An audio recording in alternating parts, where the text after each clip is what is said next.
കഴിച്ചു നോക്കട്ടെ.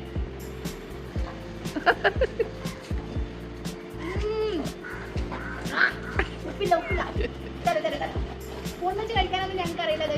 അവിടെ ഞങ്ങൾ കൈ വെച്ച് കഴിക്കാൻ പോണേ. Yummy yummy. ഓ സൂപ്പർ. എല്ലാരോടും ട്രൈ ചെയ്യണേന്ന് പറഞ്ഞേ. എല്ലാരോടും ട്രൈ ചെയ്യണേ.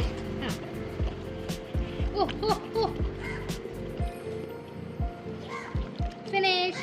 അപ്പോൾ ഈ ഒരു യമ്മി സാലഡ് എങ്ങനെയാണ് ട്രൈ ചെയ്യാന്നുള്ളത് നിങ്ങൾ പോയി കണ്ടിട്ട് വന്നോ. ഇതിപ്പോൾ ഞാൻ വളരെ കുറച്ച് കൊടുക്കാനുള്ള കാരണം ഇത് സാലഡായിട്ടും കഴിക്കാം, അല്ലെന്നുണ്ടെങ്കിൽ ചോറിൻ്റെ കൂടെ മിക്സ് ചെയ്തും കഴിക്കാം. അപ്പോൾ ഇന്ന് ഉച്ചയ്ക്ക് ലിയോ ലാവിൻ്റെ ലഞ്ചിന് ഇതാണ് ഞാൻ കൊടുക്കുന്നത്. ഉപ്പില്ല, ആ ഒരു പ്രശ്നം മാത്രമേ ഉള്ളൂ.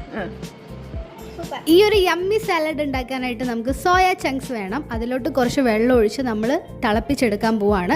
തിളച്ചതിന് ശേഷം ഇതൊന്ന് കഴുകിയെടുത്തിട്ട് വീണ്ടും നമ്മൾ തിളപ്പിക്കണം. ആ സമയത്ത് കുറച്ച് മഞ്ഞൾപ്പൊടി ചേർത്ത് കൊടുക്കുക. ഇതിൻ്റെ അകത്തുള്ള വെള്ളം കളയാനായിട്ട് സോയ ചങ്ക്സിനെ ഒന്ന് പിഴിഞ്ഞെടുക്കുക. ഇപ്പം നല്ല ഡ്രൈ ആയിട്ടുണ്ട്. ഇനി ഇതിലോട്ട് നമ്മൾ കേട് ചേർത്ത് കൊടുക്കുകയാണ്. 4 ടേബിൾ സ്പൂൺ കേട് ഞാനിവിടെ എടുത്തിട്ടുണ്ട്.